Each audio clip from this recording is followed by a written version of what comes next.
Buenas noches. Muchas gracias por la presentación y muchas gracias por invitarme a esta noche a hablar un poco de gatos. Y como primer tema vamos a hablar de la prevención de los problemas de comportamiento, por supuesto, ante la situación de cambios ambientales, ya sea cambios territoriales, o sea, del ambiente físico, o sociales, del ambiente social. Siguen siendo cambios ambientales, pero lo vamos a subdividir en esas dos situaciones que al gato lo pueden afectar muchísimo. Después voy a hablar de otro tema que uno diría que no tiene nada que ver, pero vamos a ver que sí tiene, o que puede tener que ver. Muchísimas gracias, Betco, por la organización de este curso y por invitarme. Es siempre un honor para mí participar de este tipo de cursos. Y bueno, una cosa que quiero avisar por las dudas es que yo voy a tener abierto el chat acá de costadito. No sé igual cómo se están organizando, si pueden chatearme los participantes o no, pero lo dejo por las dudas abierto, sobre todo por si hay detalles técnicos, ¿no? No se escucha, no se ve o lo que sea, me avisan. Bien, vamos a hablar entonces, vamos a empezar a hablar de cómo cualquier veterinario clínico, y particularmente tal vez los que se dedican a la medicina felina, pueden tener acción sobre la prevención de problemas de comportamiento cuando son consultados por tutores de gatos ante futuros cambios. Por supuesto, si son consultados a tiempo, ¿no? ¿Por qué? Porque lo cierto es que para los gatos es bastante complejo, bastante difícil adaptarse a los cambios del territorio físico, del ambiente físico o del ambiente social. Y esto, la verdad es que es una consulta bastante frecuente en la clínica, por lo menos en la clínica de felinos, porque los tutores en general tienen como una noción muy básica, por supuesto, muy incipiente, de que justamente a los gatos les puede costar adaptarse a los cambios y por lo tanto preguntan. Y realmente con algunas pautas que les podemos indicar, relativamente sencillas, podemos prevenir problemas de comportamiento futuros que pueden llevar inclusive a que se genere un trastorno de comportamiento en este gato. Y saben ustedes, o si no lo saben, sépanlo, que los problemas y los trastornos de comportamiento en todo el mundo son la principal causa de abandono de perros y de gatos, con lo cual prevenir problemas de comportamiento no solo redunda en el bienestar de ese individuo y de su grupo familiar, sino, diría, hasta en una cuestión de salud pública, ¿no? Y de una salud.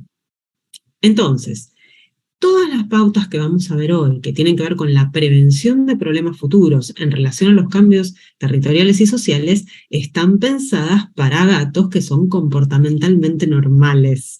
O sea que no tienen ningún trastorno de comportamiento. Pueden tener detalles, ¿no? Algunos temitas, algunos problemitas leves. Pero esto lo digo y lo aclaro en este momento porque ya si el animal tiene un trastorno de comportamiento, la realidad es que necesita un diagnóstico primero y un tratamiento y un manejo preventivo diferente que va a ser, con otro tipo de pautas o de tratamiento como para que no empeore su cuadro actual, ¿sí? Entonces aclaro esto que me parece relevante. Sin trastornos de comportamiento, con lo cual se espera que el animal todavía conserve su capacidad de adaptación. Yo dije al principio, bueno, a los gatos les cuesta un poquito los cambios, ok, pero que tengan la posibilidad de adaptarse, para lo cual no tiene que tener ningún trastorno. Ahora, lo que es cierto es que la capacidad de adaptación es muy variable de individuo a individuo. Lo que quiero decir con esto es que podemos encontrarnos con un animal que supongamos que es comportamentalmente normal, ¿sí? Que no tiene trastornos que le impiden adaptarse, y sin embargo sus estrategias de afrontamiento del estrés son deficitarias o no son tan buenas. Podemos hablar de básicamente dos maneras, digamos, de manejar o de enfrentar el estrés. Son las distintas justamente particularidades en relación al afrontamiento del estrés, que las llamamos: un animal puede ser vulnerable o un animal puede ser resiliente. Vulnerable es que le cuesta particularmente afrontar situaciones de estrés, y resiliente es aquel que se adapta muy fácilmente o más fácilmente que otros. Este estilo de afrontamiento del estrés, la vulnerabilidad o la resiliencia, están muy en relación con el temperamento del animal y con las experiencias vividas. Cuando hablamos de temperamento, Recuerden que esto incluye la influencia genética, genética y epigenética, y también la influencia del ambiente, particularmente las experiencias tempranas que ha tenido ese gatito, y cuando digo gatito en realidad es desde que era feto, mientras estaba gestando, y luego las experiencias tempranas postnatales, todo lo que tiene que ver con el manejo, la educación, la crianza, los cuidados, que hacen a la influencia que tiene el ambiente sobre la expresión de los genes, ¿no? La epigenética. Entonces, vamos a adentrarnos a la situación de cómo es que un gato puede requerir ayuda para adaptarse a cambios que suceden en su ambiente.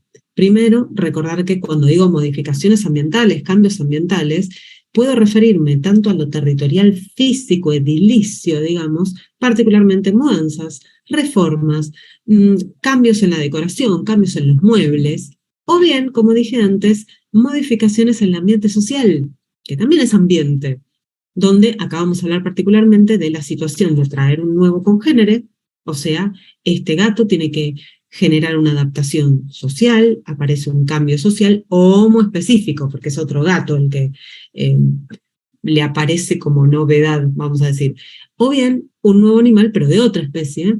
Entonces estaríamos hablando de un cambio, una modificación ambiental heteroespecífica, que podría ser un perro o podría ser un bebé humano, por ejemplo, o una persona adulta humana también, ¿no? Entonces, vamos a empezar hablando de los cambios territoriales, para lo cual es fundamental que recordemos cómo es el comportamiento territorial normal del gato. Sabemos que los gatos son extremadamente apegados a su territorio, generan un apego emocional muy fuerte con el territorio físico, por lo cual todo cambio, toda alteración, toda mudanza, lo tendríamos que considerar como un potencial estresor para ese individuo, porque cambia su objeto principal de apego. Además, los gatos delimitan en su territorio diversas áreas territoriales, zonas, con distintas funciones. Estas áreas territoriales, estas zonas, para nosotros suelen ser invisibles.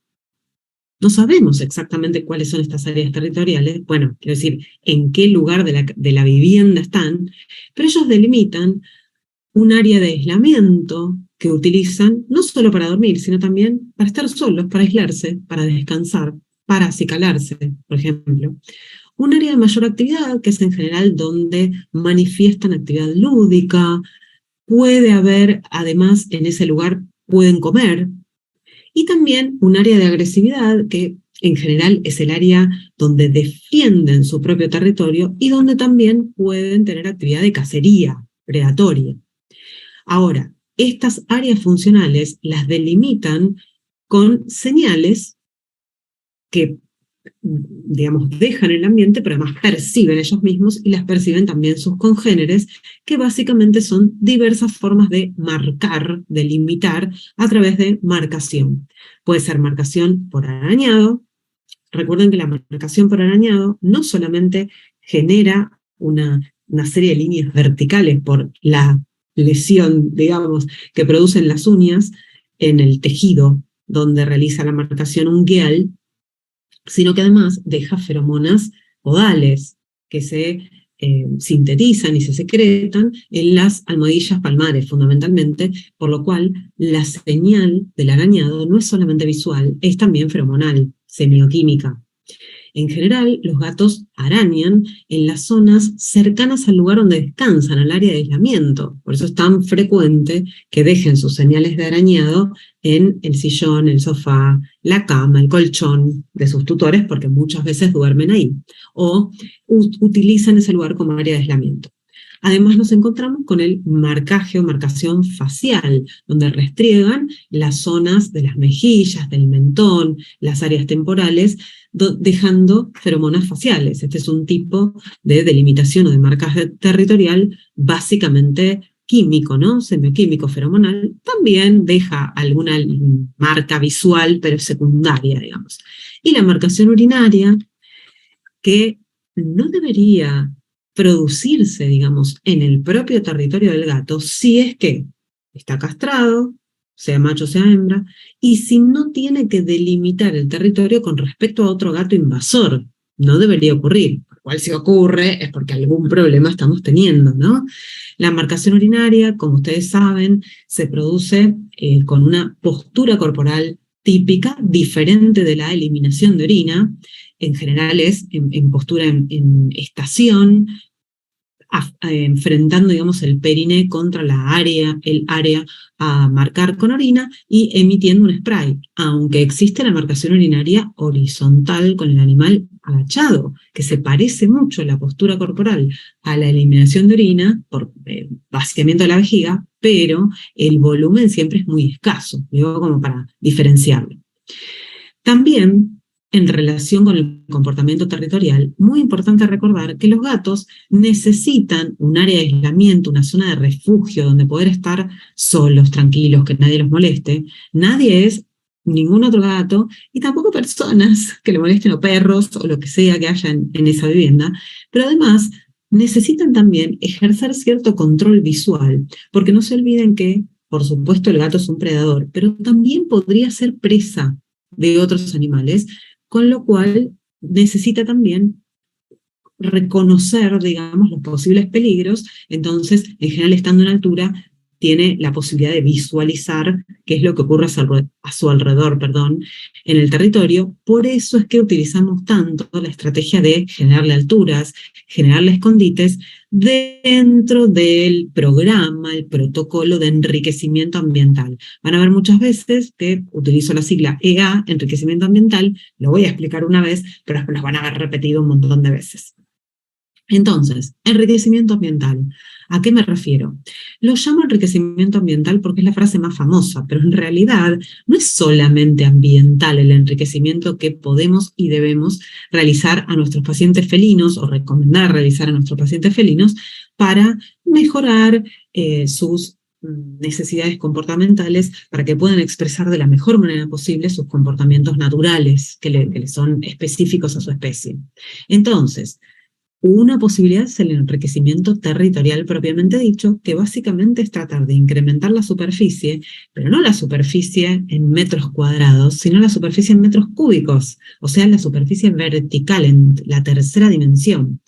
Por eso es que recomendamos siempre que el gato tenga acceso a zonas elevadas, a superficies elevadas, como podrían ser estantes arriba de muebles, torres, y no solamente para guarecerse en altura, que no es poco, digamos, sino además para ejercer este control visual que les comentaba antes, Zonas para escalar, que podría estar relacionado, ¿no? Zonas para esconderse. Entonces, todos estos tipos de torres que se venden o estantes que se pueden poner, favorecen, digamos, estas conductas que son naturales para el gato, que son normales y esperables.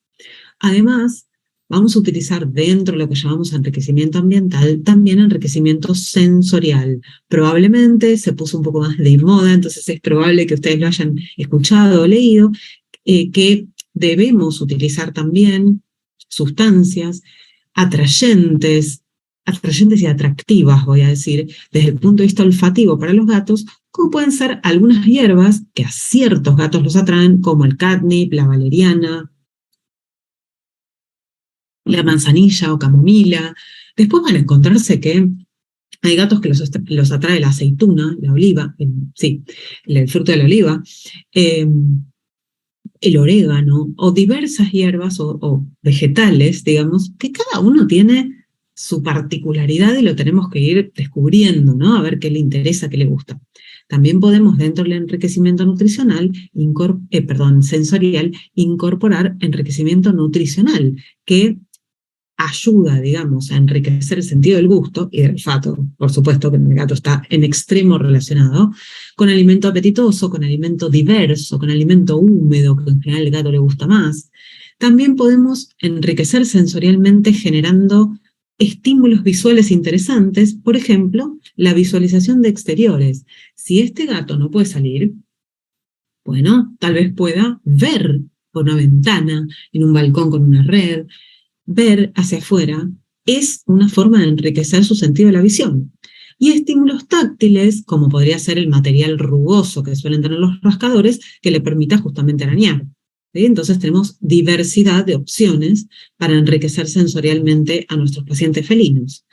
Además, tengan en cuenta que, como concepto, para que sea enriquecedor, también es importante que sea nuevo, que sea distinto, que sea novedoso, que sea complejo, que genere variedad y que de alguna manera le permita al animal poder elegir qué material, qué objeto utilizar, cuándo, de qué manera, cambiar de alguna forma su entorno utilizando esas herramientas y esos objetos, digamos. Por eso es que podemos utilizar una rotación de juguetes para que haya novedad, juguetes que cuelgan, juguetes que se mueven, pueden ser más o menos complejos, es indistinto, digamos, al gato en general le termina gustando más, no sé, la tirita de papel que viene envolviendo al juguete que le compraron que el juguete en sí mismo, ¿no? La caja. Y justamente en relación con esto, también debemos ocupar mentalmente a nuestros pacientes felinos. Entonces, utilizamos como enriquecimiento ocupacional distinto tipo de juguetes, podríamos llamar, o actividades interactivas. Muchas de ellas utilizan alimento apetitoso como recompensa. Use autorrecompensa porque es el mismo animal el que encuentra su propio refuerzo, como por ejemplo este tipo de juguetes, donde en algún momento logran sacar, por ejemplo, de este laberinto, además de las pelotitas, se pone algún alimento apetitoso para que lo puedan sacar, si no se van a frustrar, las pelotitas no las van a poder sacar nunca y va a jugar 3 minutos y no va a jugar nunca más. Este juguete, que es muy sencillo de hacer, con una caja de cartón, con agujeros donde le entre la manito, y adentro le ponemos golosinas, depende de lo que le guste a ese gato, aceituna, un pedacito de pollo, lo que sea que pueda como cazar, como si sacara el ratón de la cueva de ahí adentro. Entonces, teniendo en cuenta lo que implica el enriquecimiento ambiental, toda vez que yo diga enriquecimiento ambiental o vean EA, me estoy refiriendo a todo esto. No es solamente le puse un estante, porque además hay que asegurarse que lo use, ¿no? Estimularlo.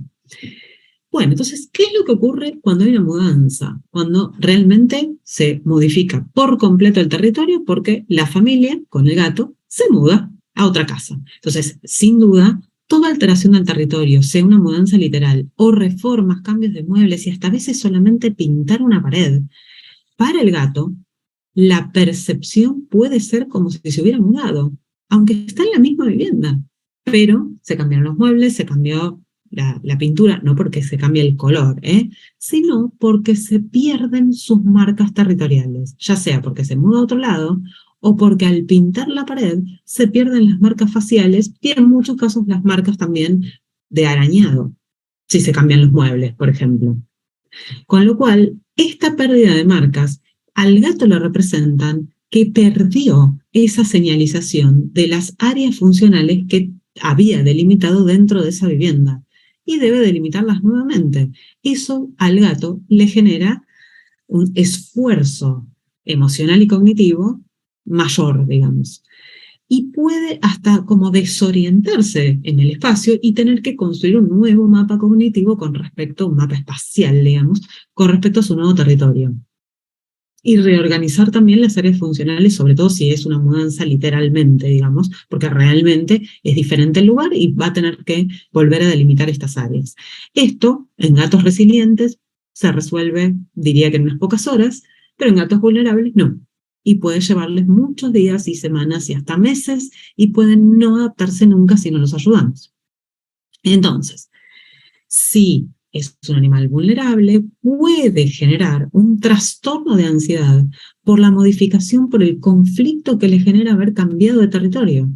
Y entonces aparecen signos que tienen que ver con ansiedad, por supuesto, como el aumento de la marcación, todos los tipos de marcación. En general, la marcación facial no suele ser un motivo de consulta. Hasta es difícil que el tutor lo identifique, salvo cuando le preguntamos. ¿Notan que se está restregando más contra...? ¡Ay, sí, se restrega más! Incluso me está dejando una línea negra contra una pared. Bueno, aumentó su marcación facial.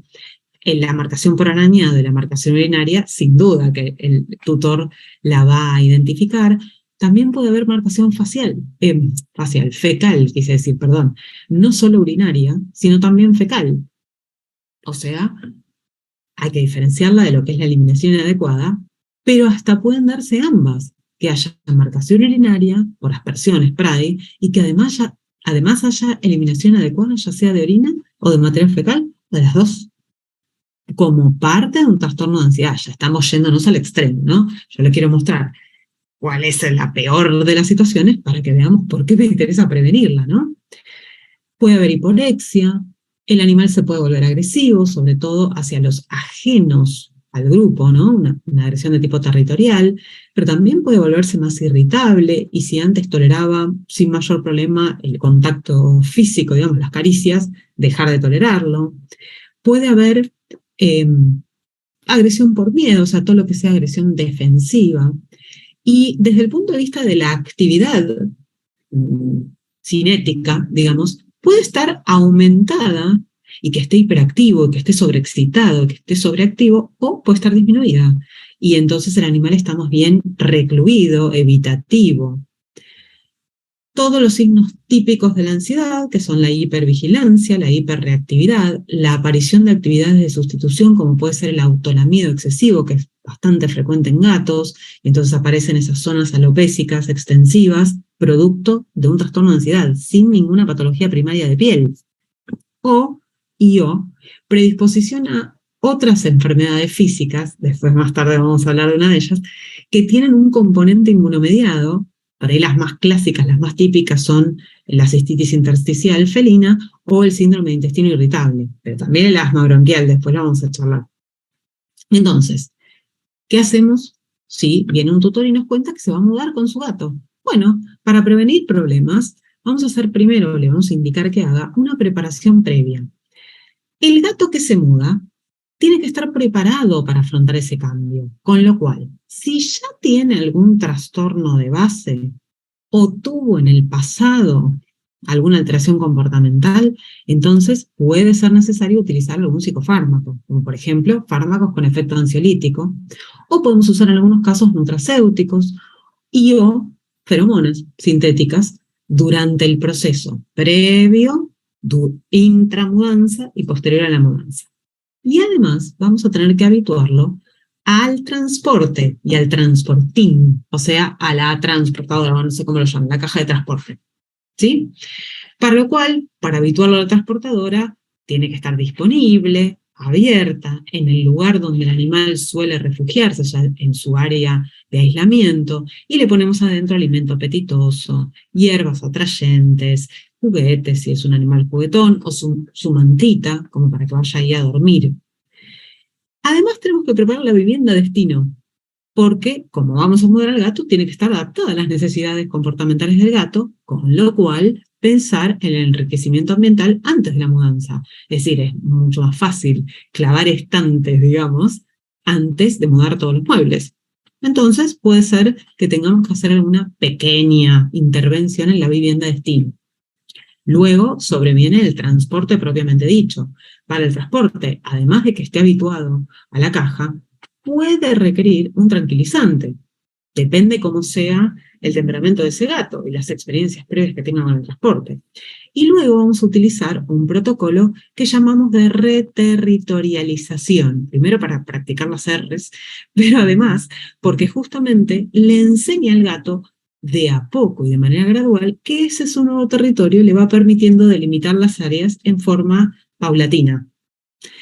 Entonces, este es simplemente un esquema que si le sirve, bueno, está auspiciado, pero que si le sirve es útil para pensar esta idea de etapas y de gradualidad, ¿no? La etapa previa a la mudanza, donde dijimos, preparamos al gato a que se acostumbre a usar el transportador, podemos usar nutracéuticos, feromonas y preparar la vivienda de destino, sobre todo armar un área de aislamiento, una habitación donde el gato va a pasar su primer periodo, no digo de cuánto es, porque no es matemático. Hay gatos que les lleva unas horas, hay gatos que les lleva meses adaptarse. En el transporte, como dije, además de usar feromonas sintéticas, podemos necesitar usar algún psicofármaco con efecto tranquilizante. Y una vez en la vivienda destino, dijimos que íbamos a preparar un área de aislamiento, yo la llamo coloquialmente el búnker, donde vamos a primero preparar todos los elementos del gato. Una cosa importante, el gato siempre se muda último, después de haber mudado los muebles, las cajas, los canastos, las valijas, etcétera, gente. Último se muda el gato, si se puede el día siguiente, mejor. Lo vamos a acomodar a este gato en este área de aislamiento, en esta habitación cerrada. Conviene que sea una habitación pequeña, es mucho mejor que sea un cuarto de dormir, digamos, que la sala de la casa, el living, decimos nosotros.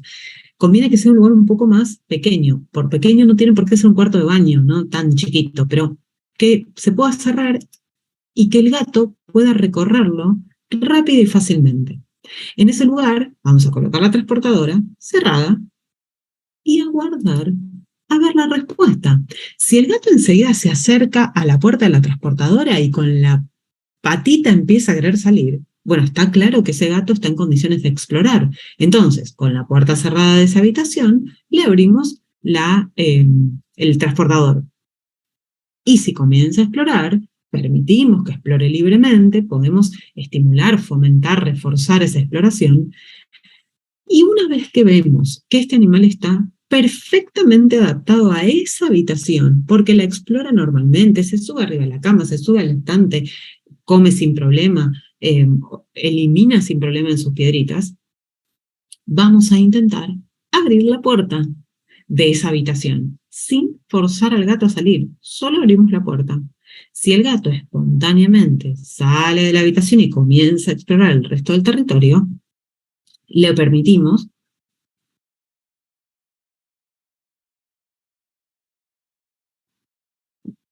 Ah, ven.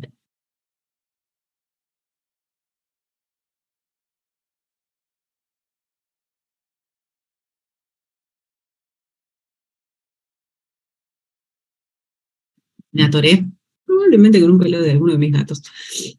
Bueno, decía entonces, le permitimos que explore libremente el resto de la vivienda, pero todavía manteniendo en ese búnker, en ese área de aislamiento, en esa habitación, todos los elementos del gato. Me refiero a la bandeja sanitaria en un extremo, en el otro extremo, a no menos de 1,5 metros, el alimento, también a otro metro, metro y medio el agua, y si se puede a otro metro, metro y medio, la torre rascador, por ejemplo, o el lugar donde duermen. Mantenemos todos sus elementos allí para que esta habitación sea el área de aislamiento de este gato, donde pueda volver cuando siente algún peligro, cuando tiene la necesidad de aislarse. Una vez que vemos que realmente el gato está explorando absolutamente toda la vivienda sin ningún problema, duerme arriba del sillón, aparece en la cocina, se mete en el cuarto de baño, entonces estamos en condiciones de reubicar los objetos, digamos, del gato, sus recursos, recordando esto de las distancias que tiene que haber entre uno y otro, como para que el gato ya pueda vivir libremente en esa vivienda. ¿Sí? Este es el protocolo habitual que usamos. Ahora, fíjense que de una etapa a la otra, en los sucesivos pasos, no hay manera de establecer tiempos. Hay gatos que les puede llevar en un mismo día, pasaron por todas las etapas y andan perfectamente adaptados, y otros que les llevan mucho tiempo y los primeros días o semanas pueden estar abajo de la cama y apenas salir para eliminar en la bandeja de noche cuando no hay nadie y no hay ruidos, o comer de noche cuando no hay nadie y no hay ruidos. Por eso tenemos que ir acompañando la particularidad de ese gato. Y se puede ayudar con nutracéuticos, con feromonas en la vivienda de origen y de destino. Recuerden que las feromonas sintéticas, como imitan a las feromonas faciales naturales, debemos aplicarlas en bordes, aristas, patas de muebles, saliencias del territorio, no en el piso, no en una superficie horizontal. O sea, tenemos que imitar donde el gato restregaría el rostro, ¿no? ¿Qué pasa cuando no es una mudanza literal, es una reforma? Bueno, también tenemos que preparar previamente al gato, misma idea de antes. Si tiene algún antecedente, puede llegar a necesitar algún fármaco con efecto ansiolítico. De lo contrario, según como sea su temperamento, si vemos que es un animal más bien miedoso, poco adaptable, tal vez requieran nutracéuticos, feromonas, para adaptarse también al cambio de reformas dentro de su propia casa. Y aunque sea dentro de su propia vivienda, no vamos a hacer un traslado literal, pero sí necesitamos mejorar el enriquecimiento, incrementando sobre todo lugares en altura y escondites donde se pueda refugiar, y no solamente que estén, sino que los use, como decía yo antes. Entonces, estimular el uso, ¿qué implica? Poner un platito de atún arriba de un estante, o poner olores atrayentes, bueno, si le interesa el catnip, la valeriana, juguetes, hacerlo jugar con una varillita, como para guiarlo, sería, a que se suba a una torre, puede ser útil, para que la utilice, porque de esa forma se va a sentir mucho más cómodo y menos invadido, si se quiere, por estas reformas que no solamente modifican su territorio, alteran su delimitación, sus marcas olfatorias, sus marcas visuales, sus marcas feromonales, sino que además muchas veces las reformas implican personas que están trabajando en esa reforma, albañiles, pintores, y eso también puede alterar al gato. Y luego de la reforma, digamos, una vez que está terminada la obra, diríamos, o que terminada la pintura, usar feromonas sintéticas en la zona nueva, nueva es recién pintada, recién remodelada, para que el gato perciba como si ya hubiera marcado con sus feromonas faciales. Y entonces lo sienta como un lugar familiar, en lugar de una amenaza, digamos, por la novedad de un territorio desconocido. ¿Sí? Paula, y me estás preguntando qué nutracéuticos utilizo. De utilizar, uso en realidad una combinación entre nutracéutico y fitoterápico, que se comercializa en Argentina de uso veterinario. Dos opciones te voy a decir. Una es esta que te cuento, que es triptofano con L-teanina, nutracéuticos ambos son aminoácidos, con un efecto ansiolítico por ser precursores, el triptofano precursor de la síntesis de serotonina cerebral, y ambos tienen un efecto serotoninérgico y GABAérgico, y en este caso el producto comercial que se comercializa en Argentina viene asociado con valeriana, que es un fitoterápico. O sea, no es un nutracéutico propiamente dicho, pero tiene un efecto GABAérgico fundamentalmente, por lo cual tiene un efecto ansiolítico. Y esa es una opción. La otra alternativa, que en Argentina se comercializa como suplemento dentro de un alimento, quiero decir, como un alimento prescrito suplementado, con alfa-casozepina, un derivado de la proteína de la leche, con efecto símil-benzoazepina endógena, o sea, con efecto GABAérgico ansiolítico, y triptofano, de nuevo, precursor de la serotonina cerebral. Eso es lo que utilizo. Cualquiera de los dos, siempre no menos de 2 o 3 semanas antes, porque tiene un efecto acumulativo, no es que en el mismo día que lo toma el triptofano se convirtió mágicamente en serotonina. De hecho, tiene que pasar muchas cosas para que eso suceda. No sé si respondí, Paula, a tu pregunta. Probablemente ustedes tengan otro tipo de formulación comercial, digamos. También se puede formular en forma magistral, ¿no? Bien, dejando un poquito atrás los cambios territoriales físicos, del territorio físico, vamos a pasar a los cambios sociales, lo cual, importante recordar, esperen que Paula me está repreguntando qué presentación tenemos, si es por los gatos. Sí, bueno, uno es un alimento que es bastante palatable, así que sin problema, es ad libitum como cualquier otro alimento en el gato, y la otra presentación que tenemos viene en comprimidos saborizados o viene en una pasta muy palatable, en general muy bien aceptada, porque viene saborizada con aceite de hígado o bacalao. Así que en general, sin problema, con respecto a la aceptabilidad, hay gatos que no la quieren, como todo, pero en general no tengo demasiado problema con la aceptación. Y con respecto a la frecuencia, si es la pasta palatable o los comprimidos, es una vez por día que está indicado, pero generalmente diariamente en una toma por día. Bien, entonces decía, para pasar a la prevención de problemas comportamentales por alteraciones sociales, digamos, cambios sociales, tenemos que recordar primero cómo es el comportamiento normal social del felino, el patrón de comportamiento social. Recordemos que los gatos tienen un origen ancestral, silvestre, solitario. O sea que naturalmente su naturaleza es de un ser solitario, lo que no quita que no pueda asociarse y que no pueda vivir en comunidad, en grupo, con lo cual lo consideramos un animal sociable, un animal gregario facultativo, o sea, no gregario obligatorio como sería el perro, la rata, el humano, digamos, sino tolera vivir en grupo o incluso en grandes colonias siempre que los recursos sean suficientes. Y no solo suficientes en cantidad, sino en distribución. Por eso siempre hablamos de recursos descentralizados, particularmente cuando convive más de un gato, ¿no?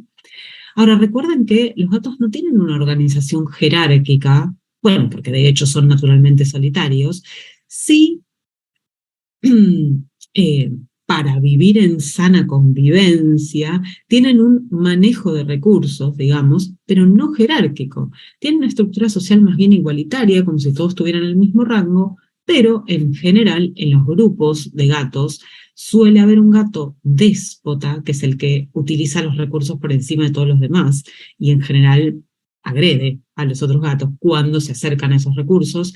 Recuerden que los recursos con relevancia social para el gato son básicamente el área de aislamiento, el uso de la bandeja sanitaria y eventualmente la interacción con el tutor, no la comida. Obviamente que si el gato tiene hambre, es decir, si no tiene alimento disponible, no estamos hablando de esa situación, claro que se va a pelear por comida, pero no es lo habitual en, digamos, los pacientes nuestros que en general tienen alimento suficiente a disposición. Y suele haber en los grandes grupos, así en las colonias, gatos paria, que son los que están periféricos alrededor del grupo, que en general son gatos inmunosuprimidos, enfermos. Bien.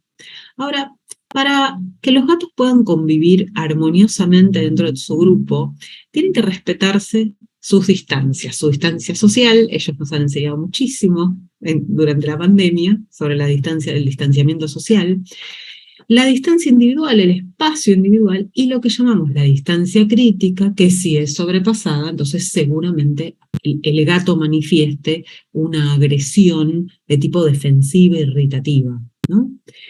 Pero cuando los gatos tienen una buena relación afiliativa, es frecuente que se aproximen unos a otros y que se restrieguen unos con otros, se aloacicalen, o sea, se lamen uno al otro, se acicalan, se restriegan, se dejan, se intercambian feromonas de reconocimiento individual. Y además se reconocen también como individuos afines, digamos, no solamente a través de las feromonas, sino también a través del tacto, del contacto con las vibrisas, con los bigotes. Bien, entonces, ¿qué ocurre cuando a la vivienda donde vive un gato le traen otro gato? Esto es algo que ocurre muy frecuentemente y lamentablemente, diría yo, no es tan frecuente la consulta previa, preventiva. Ojalá nos preguntaran antes en más veces o en más casos que lo que ocurre habitualmente, que es, ya traje otro gato y ya tengo el problema, ¿no? Pero si nos preguntaran con antelación sobre si vale la pena, si conviene o cómo hacer para traer otro gato, entonces, si no trabajamos en la adaptación correcta entre estos dos gatos, se puede generar un trastorno en ambos, que es lo que llamamos un trastorno de ansiedad por conflicto social o trastorno de ansiedad por cohabitación, por habitar en el mismo territorio. Básicamente hay una disputa por el territorio, justamente porque, ¿se acuerdan de estas áreas o campos o zonas territoriales, áreas funcionales, donde dijimos hay un área de aislamiento, un área de actividad, un área de agresión? Pero ¿qué pasa cuando el área de agresión de un gato coincide con el área de aislamiento del otro? O de actividad, o de lo que fuera. Entonces ahí empiezan los conflictos, porque donde un gato, digamos, tiene motivación por hacer determinado tipo de comportamientos, el otro tiene otras motivaciones. Y también tienen que establecerse nuevas relaciones afiliativas entre los gatos. Esto que les mostraba antes, de gatos que se toleran mutuamente sin problema, que tienen una relación afiliativa y afectiva, diría yo, de buena calidad. Se tienen que reconocer primero. No es que de buenas a primeras por verse una vez van a ser los mejores amigos y acicalarse todo el día. Y en este establecimiento de las relaciones afiliativas influyen varios factores. El temperamento de ambos, las edades de ambos, no mucho el sexo, porque en general son animales castrados o prepúberes, digamos. Ya si estuvieran enteros, bueno, ahí tenemos otro factor que sería eventualmente la competencia, si son dos machos o dos hembras, y que no ocurre cuando es un macho o una hembra, donde puede haber atracción sexual. Pero si no, digamos que el sexo no sería un factor a tener en cuenta porque en general son animales castrados cuando son adultos. También, ¿cuáles fueron sus experiencias previas? Gatos que convivieron con otros gatos antes, es más probable que se adapten mejor. No instantáneo. No es que, ay, pero siempre convivió con un gato, entonces ningún problema le trae. No, igual hay que trabajarlo. Pero es más probable que se adapte más fácilmente que un gato que nunca convivió con otro.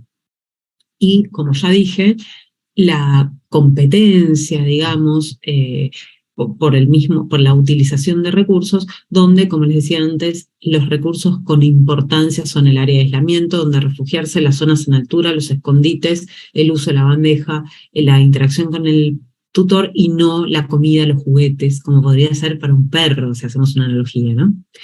Y acá puede aparecer agresión intraespecífica, o sea, agresión de gato a gato, y además agresión territorial hacia otros ajenos que ingresan al territorio.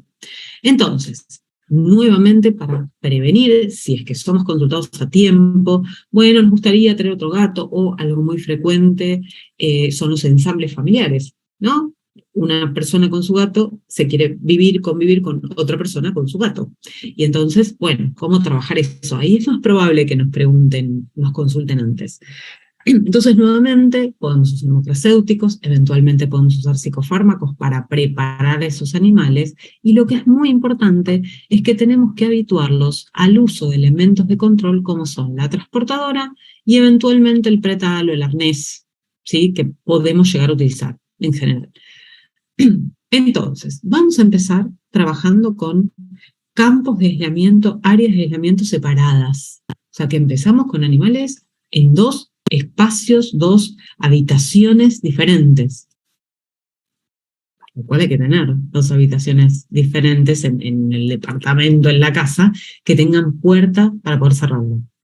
Y vamos a empezar a hacer un trabajo gradual donde los vamos a presentar en una zona neutral, que sería lo esperable que fuera el campo de actividad de ambos gatos, donde vamos a empezar los encuentros de manera sumamente controlada. Es lo que llamamos una exposición controlada, no es que los suelto y que hagan lo que quieran. No, porque si no probablemente se van a pelear. Trabajando con una aproximación muy gradual y contracondicionando, reforzando, me refiero a las conductas afiliativas positivas, cuando se toleran, cuando se aproximan, y en cambio desarmando el encuentro cuando haya alguna actitud de amenaza. Paula, ¿qué psicofármacos utilizo? Bueno, depende, ¿no? Pero como preventivo, eventualmente podría utilizar algún psicofármaco con efecto ansiolítico, como son los antidepresivos. Un antidepresivo tricíclico, como es la clomipramina o la amitriptilina, o un antidepresivo inhibidor selectivo de la recaptación de serotonina, como es la fluoxetina. Eso sería lo que más habitualmente usamos, antidepresivos con efecto ansiolítico, o fármacos también con efecto ansiolítico como los GABAérgicos, como podría ser la gabapentina, por ejemplo, tal vez usada más en agudo, ¿sí? Que los antidepresivos requieren un tratamiento crónico, pero eso solamente si es un gato que tiene antecedentes, digamos, de haber tenido problemas con otros gatos en el pasado, y entonces la forma de prevenirlo, bueno, ya probablemente no alcance con un manejo comportamental y territorial solamente.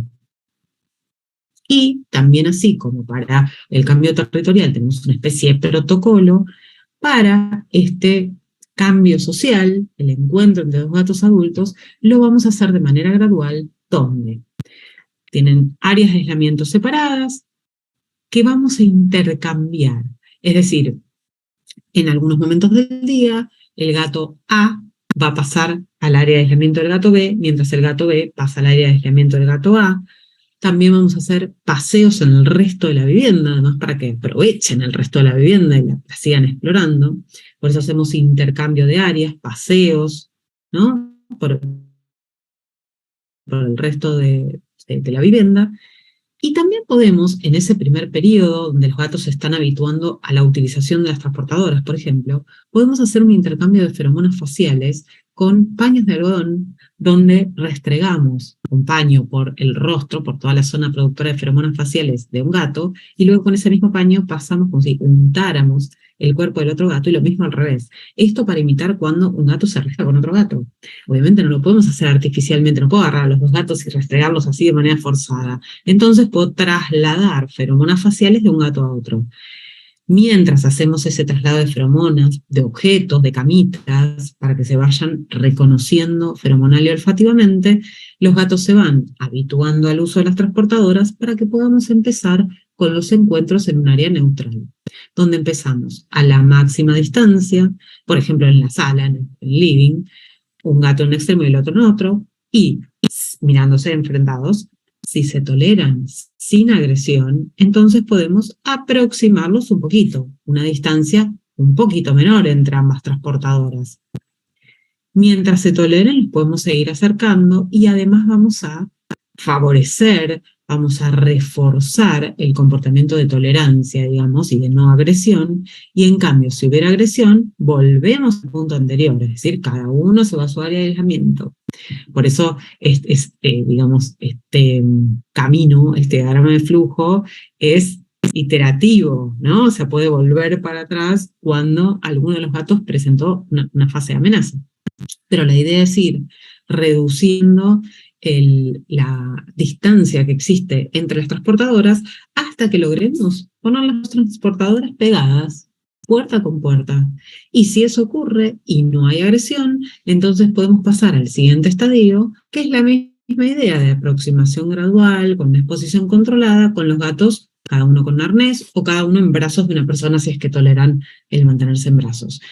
Cuando efectivamente los gatos se toleran sin problema y pueden estar en proximidad sin amenazas, entonces ya se pueden abrir las áreas de aislamiento y ya pueden convivir. ¿Cuánto tiempo? Bueno, ¿cuánto tiempo se puede dar la fluoxetina? Se puede dar toda la vida.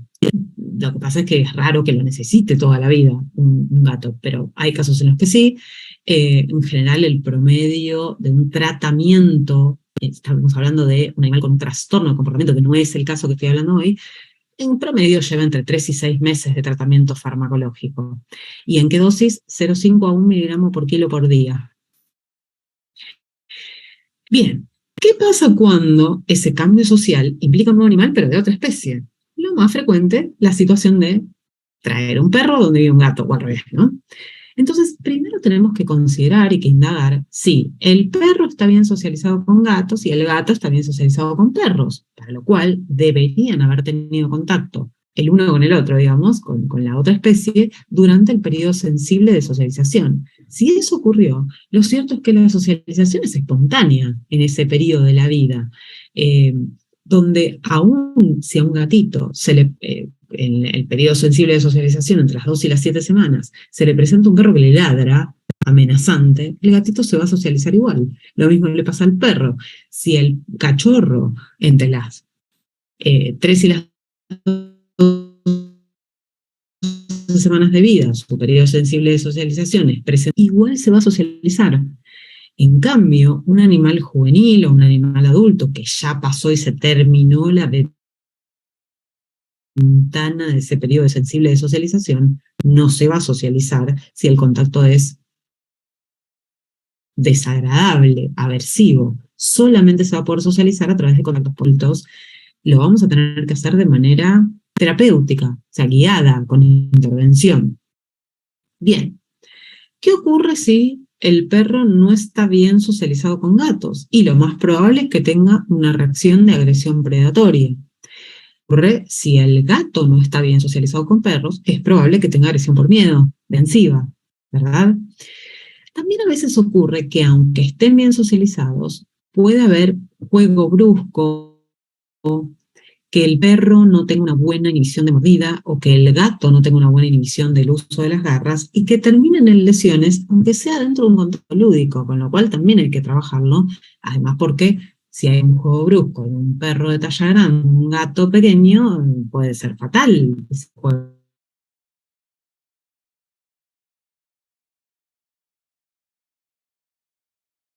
Para esto, cuando el perro es el que ingresa de invasión territorial, no importa si es otra especie, lo que sea que entró a su territorio, y por lo tanto puede haber agresión territorial.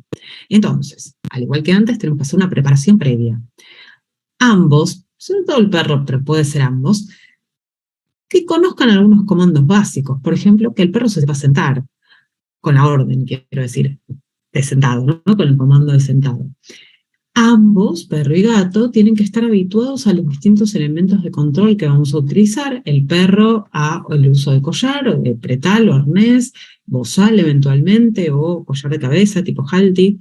El gato, lo mismo, a collar o pretal, al uso de la transportadora. Y en ambos podemos usar feromonas sintéticas, cada uno tiene sus feromonas, por supuesto, análogos a las feromonas naturales, nutracéuticos, eventualmente psicofármacos de vuelta. Lo digo porque si el animal tiene un trastorno, y sí, es probable que necesite, sospechamos que va a reagudizar su trastorno de comportamiento. Si no, no usamos psicofármacos en animales normales. No por lo menos en forma crónica, lo podemos usar en agudo con efecto tranquilizante. Siempre estimular enriquecimiento ambiental, sobre todo generar nuevas alturas y vías de escape y escondites para el gato para que pueda escaparse eventualmente del perro. Vamos a hacer una presentación bien parecida, si se quiere, a la acción, en el sentido de que es una exposición controlada en un área neutral, no en el área de aislamiento del gato, no le metemos al perro dentro de donde suele dormir o descansar el gato, donde sí o sí tiene que haber alturas y refugios disponibles, vías de escape, digo, por alturas para que el perro no pueda alcanzar, siempre, digamos, los contactos, reforzando me refiero a brindarle un premio, un refuerzo positivo cuando se toleran sin agresión, sin amenazas, reforzando esa relación afiliativa. Podemos también hacer un intercambio, en realidad, pasar las feromonas del gato al perro, y esto pasa igual que dije antes, con un paño de algodón o con un cepillo de pelo, cepillando el pelo del gato y luego cepillando al perro. También enriquecimiento nutricional, ocupacional, bueno, nutricional también, pero ocupacional, tal vez más sobre el perro que sobre el gato, como elemento de distracción para que no esté pendiente del gato. Y para el perro, si tiene alguna conducta amenazante, inhibición jerárquica, regaño. Eventualmente podemos usar un estímulo disruptivo o lo que llamamos castigo remoto ante una situación de agresión del perro al gato o del gato al perro, que puede ser un sonido fuerte, un chorrito de agua. Fundamentalmente usamos un ruido, un sonido para interrumpir, disrumpir la conducta agresiva y que no termine por consumarse, digamos. Y por supuesto, bueno, ya dije lo del cepillado alternado, que no solamente va a traspasar feromonas del gato al perro, sino que además, si ambos lo disfrutan, es una forma de imitar el halo acicalado que haría el gato con el perro si tuviera una buena relación afiliativa. Y, ya lo dije antes, perdón, enriquecimiento ocupacional para ambos, para evitar que estén tan como pendiente uno del otro, ¿verdad? Entonces, básicamente, como conclusiones generales, muchos problemas de comportamiento, diría graves, como los trastornos de cohabitación entre gatos o el trastorno de desterritorialización o por conflicto territorial en el gato, que suele traer aparejado incluso sintomatología somática, física, se puede prevenir con herramientas bastante sencillas. Básicamente necesitamos que tenga una transportadora, eventualmente feromonas sintéticas.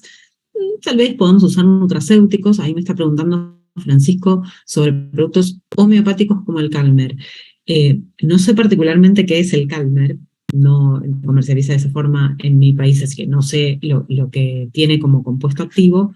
Lo que te puedo decir es que yo no utilizo homeopatía, no estoy formada en ese paradigma, lo cual no lo contraindico, pero no lo indico, no lo prescribo. Así que no tengo experiencia más que de rebote, digamos, de pacientes que han usado homeopatía o que han usado terapias florales u otras alternativas y que no fue efectivo y por eso me consultan, pero yo no lo utilizo. Entonces decía, podemos prevenir con herramientas bastante sencillas, pero requiere tiempo. Primero de antelación, porque si nos consultan hoy, porque mañana se mudan, Y es difícil que podamos trabajar con la preparación previa del gato para que se adapte al uso de la transportadora, el armado del área de aislamiento en la vivienda de destino, el uso de nutracéutico no tiene ningún sentido de un día para el otro, no le va a hacer nada. O sea, y psicofármacos tampoco no van a llegar a hacer efecto, excepto sedación. Digamos, que utilice un fármaco con efecto tranquilizante o sedante, si no, no sirve para nada en ese corto tiempo. Entonces, antelación. Bueno, algo que podemos decirle a cualquier dueño de gato es, además de la profilaxis vacunal, etcétera, etcétera, si estás por mudarte, si quedas embarazada, si vas a traer un perro, si vas a traer otro gato, primero consultame. Es una manera. Y por supuesto que requiere tiempo de dedicación, que el tutor tiene que dedicarse a todo esto. ¿Sí? No, llegan pacientes que las han utilizado, en general sin resultado, digamos, o sin el resultado esperado, y tal vez por eso me vienen a consultar. No las contraindico, si las están usando ni siquiera se las retiro, porque son compatibles con cualquier tratamiento que yo vaya a aplicar, pero no las utilizo. No tengo experiencia ni formación en terapias florales. Lo que sí es fundamental es que en todos los casos el asesoramiento con respecto a la prevención de problemas de comportamiento tiene que ser realizado por un profesional de las ciencias veterinarias, no de otras ciencias, y no ni técnico, ni idóneo, ni me gusta, ni más o menos, ni sé un poquito del tema, ni criador, ni educador, ni adiestrador. Tiene que haber una intervención veterinaria, una evaluación veterinaria de la situación y del caso, ojalá especializada, o sea, con un profesional especialista en medicina del comportamiento, para poder evaluar el estado de salud, que salud no es solo la salud física, sino también la salud mental y emocional del paciente, y además poder evaluar también cómo es el entorno, cómo es el contexto, desde lo edilicio, físico, digamos, hasta lo social, familiar, de ese ambiente, y poder adaptar, ¿no? Un plan de acción que, si bien yo les mostré un protocolo, bueno, hacemos A, B, C, pero por supuesto que después hay que adaptar en cada caso. No todas las familias, no todas las viviendas tienen las mismas oportunidades o características que nos permitan usar este protocolo así pormenorizado. Entonces, tenemos que adaptar a cada caso particular. Bien, con esto termino y les agradezco por su atención. Aquí tienen todas las formas de contactarse conmigo, por las redes, también les dejo mi WhatsApp. Por las dudas, yo estoy atendiendo de manera virtual, ¿sí? A través de plataformas virtuales, así que si en algún momento necesitan hacer una interconsulta, podemos organizarlo sin ningún problema, así que también me pueden contactar o pasar mi contacto, digamos, a los tutores. Y en este QR pueden encontrar estas fichas como de protocolos, digamos, y algunos protocolos escritos que si quieren se los pueden descargar y utilizar. Veamos, Mabel. Mi gata tiene que pasar de una casa a jardín, usa la para orinar, pero el jardín para defecar, a un cuarto donde solo podrá traer su caja de arena. ¿Tiene alguna idea de cómo debería ayudarla? Probaré feromonas y probaré algún sedante. Bueno, acá en realidad no lo mencioné porque hay muchas otras cosas que no mencioné porque no me da el tiempo. Acá en realidad lo que deberías prevenir es un problema, un trastorno que se llama trastorno de ansiedad por ambiente cerrado, que es justamente lo que le ocurre a los gatos que tenían acceso al exterior y que dejan de tenerlo. ¿Por qué? Pasa de tener una casa con jardín a un departamento, por ejemplo. Con respecto particularmente al uso de la bandeja sanitaria, lo que podés hacer es poner una bandeja sanitaria con tierra, en lugar de con piedritas, ¿no? Y si comienza a usar la bandeja sanitaria con tierra, después empieza a mezclar piedritas con tierra para ir pasando gradualmente a un sustrato un poco más amable para vos, que sos la que lo vas a limpiar. Eso por un lado. Pero por otro lado es fundamental que le generes un muy rico, para la redundancia, enriquecimiento de su ambiente, ocupacional, visual, a exteriores, si tenés la posibilidad de que, bueno, no puede salir, pero puede mirar por una ventana, aunque sea para mirar pajaritos, si estaba acostumbrada a hacerlo. Esas cosas sí son muy importantes, más allá del uso de la bandeja sanitaria, que no es poca cosa, ¿no? Y sí puedes usar feromonas, van a ayudar un poco en la adaptación, y para el transporte, si te da el tiempo, lo ideal sería hacer una adaptación a la transportadora. Ahí puedes usar feromonas también para el transporte, y eventualmente puedes usar algún tranquilizante, sí. Puedes usar gabapentina, levomepromacina, cepromacina, alguna benzodiazepina si la probás previamente y no tiene efecto paradojal, o pregabalina, o trazodona. Bien. Bueno, no sé si hay alguna otra pregunta.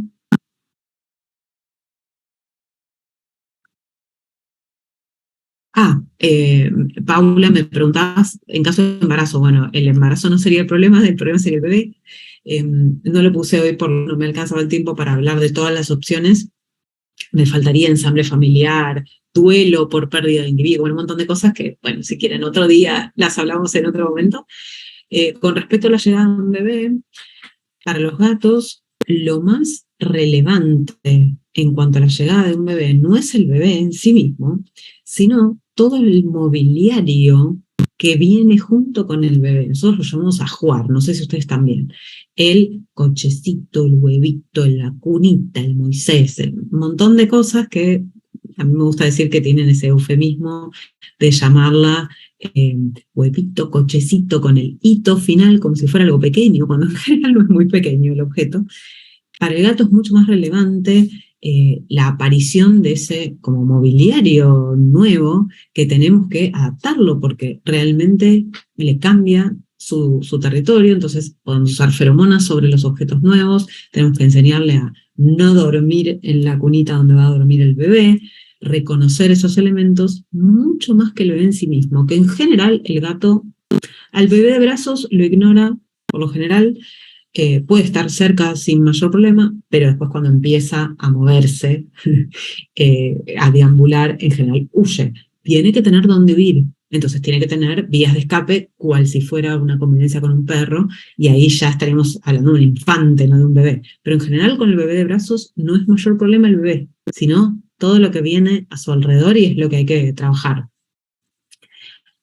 Caroline, lo dije antes, la fluoxetina, ¿por cuánto tiempo la podemos usar? La podemos usar por toda la vida si lo necesita. O sea, es factible, no es frecuente. En general los tratamientos son más breves, entre 3 y 6 meses, decía antes. Doctora, mi gata se orina en cualquier lugar. Come comida premium, no la incorporó sin ningún tipo de adaptación en casa. Cabe recalcar que la gata está esterilizada, tiene 1 año, tengo 2 más, de 12 y de 8 años, y pelea con ellos.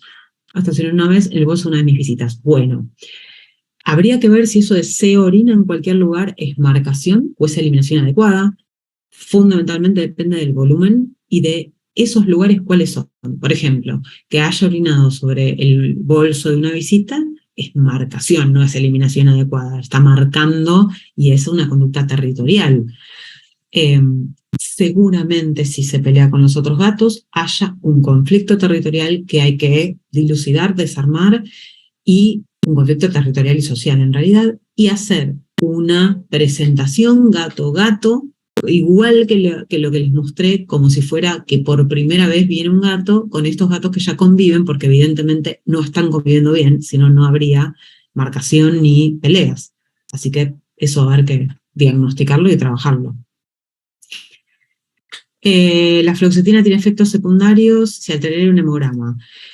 No tiene efectos colaterales o secundarios graves, sí tiene algunos efectos. El principal sería la sedación. En los gatos puede producir retención urinaria, hay que tener cuidado, es dosis dependiente, puede disminuir el apetito. No altera el hemograma, así que no sería problemático. Altera, por ejemplo, ¿cómo se llama? La medición de T4 libre, de T4 libre, pero no el hemograma, así que ahí no vas a tener problema. Si es marcación y se orina donde mi otro gato también se orina, claro, están marcando. Bueno, por eso, ahí vos tenés un conflicto entre gatos, no hay una sola cosa mágica que yo te pueda decir, hay que evaluar cuál es el gato que tiene agresión activa y cuál es el gato que tiene agresión pasiva. No hablé de esto, porque esto ya sería un trastorno, digamos, si estábamos hablando de prevención. Pero bueno, sí hay que evaluar qué es lo que está pasando entre esos gatos para reconocer la dinámica y entonces poder trabajar sobre cada uno de ellos. Puede que requiera medicación, es probable, sobre todo si además tiene marcación urinaria, sí.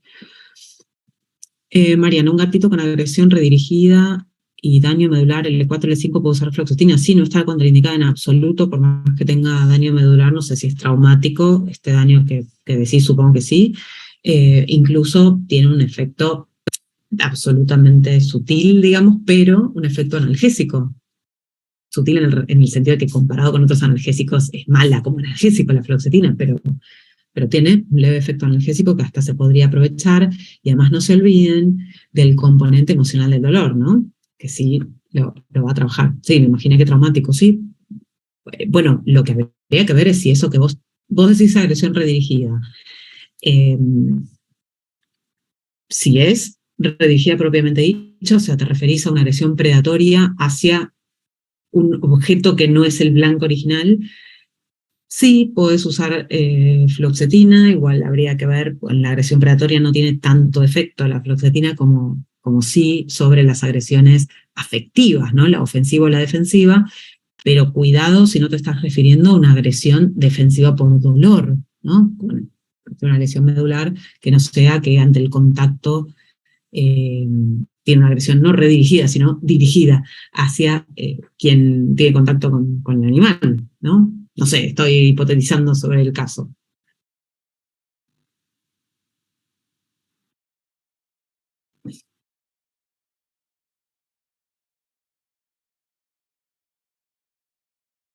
Bien. No sé si hay alguna otra pregunta.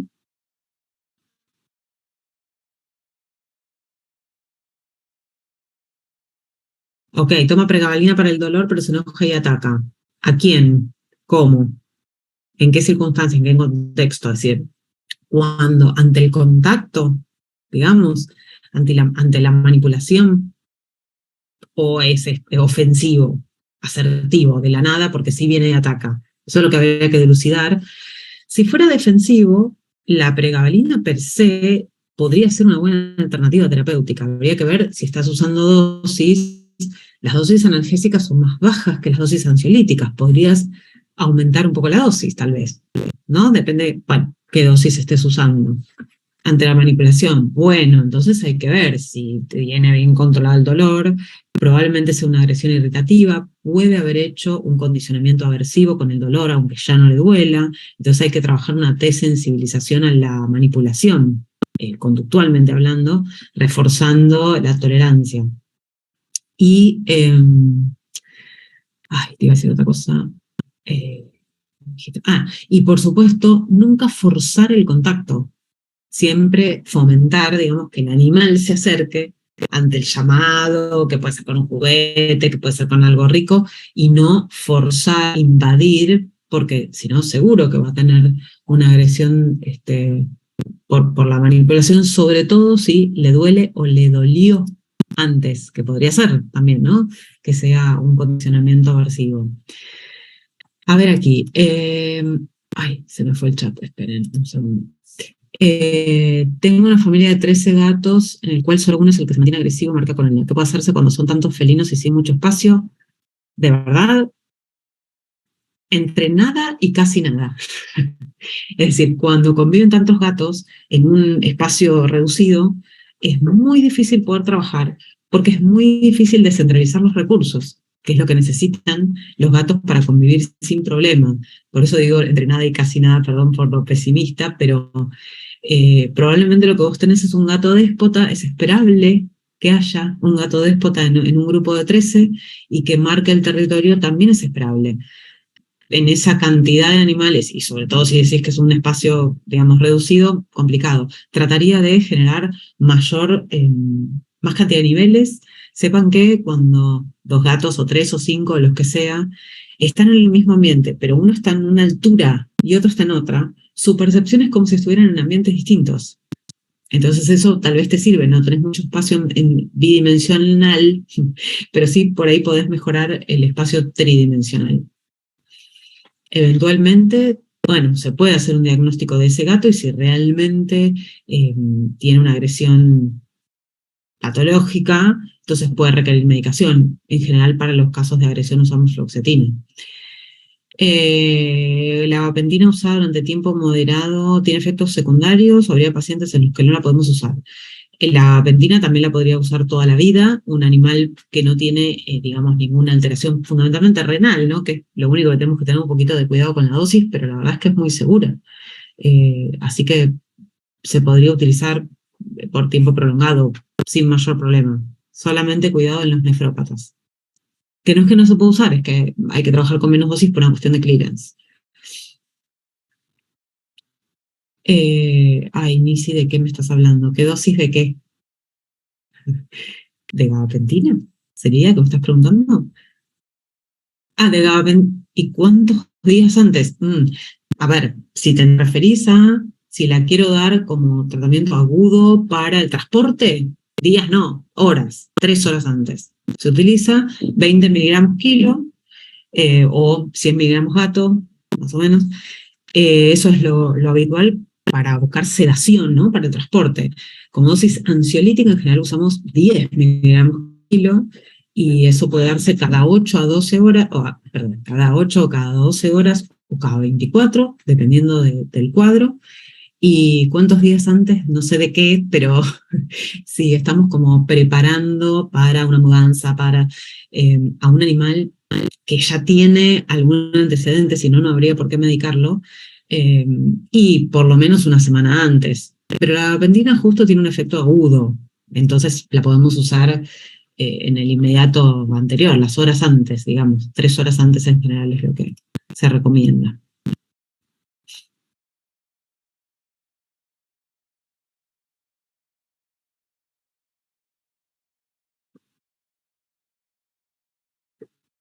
Bien, no sé si hay alguna otra pregunta, y si no, cambiamos de tema. No sé si esto me dirán los anfitriones, si necesitan hacer un descanso, porque se supone que en 2 minutos iniciamos el otro tema. Yo puedo seguir. Tengo agua Sí, acá, puedo doctora, tomar como agua. usted desee. Seguimos. Bueno, Sí. ya que estamos en el baile, decimos, sigamos. No sé si hay alguna pregunta más de este tema en particular, de la prevención de problemas. Muy bien. 2 horas antes y 12 horas antes. Sí, se puede dar como un primer, digamos, de gabapentina 12 horas antes. No he visto demasiada diferencia, la verdad.